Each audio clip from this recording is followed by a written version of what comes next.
নিম্নচাপ অতিবৃষ্টির জেরে রাজ্যে একাধিক নদীতে জল বাড়ছে দ্রুত গতিতে। সেই সঙ্গে ডিভিসি থেকে জল ছাড়ার কারণে পূর্ব মেদিনীপুর জেলার পাঁশকুড়া ময়নার পাশ দিয়ে বয়ে চলা কংসাবতী নদীতে বিপদ সীমার উপর দিয়ে বইছে জল।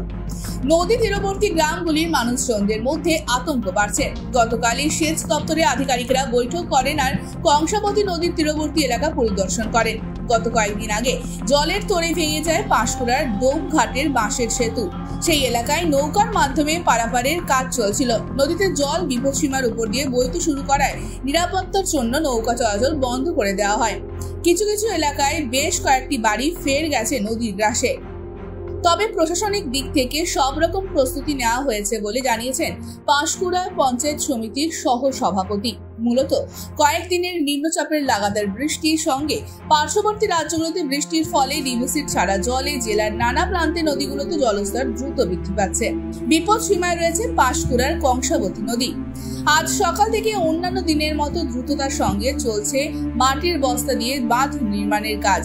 সব মিলিয়ে পূর্বতম বন্যা পরিস্থিতি যাতে সৃষ্টি না হয় সেদিকে নজর রেখে জরুরি ভিত্তিতে বাঁধ নির্মাণের কাজ চলছে প্রশাসনের পক্ষ থেকে। Bureau report NA news. আরো খবরের আপডেট পেতে সাবস্ক্রাইব করুন আমাদের ইউটিউব চ্যানেলটি আর বেল আইকনে ক্লিক করুন নোটিফিকেশনস পেতে।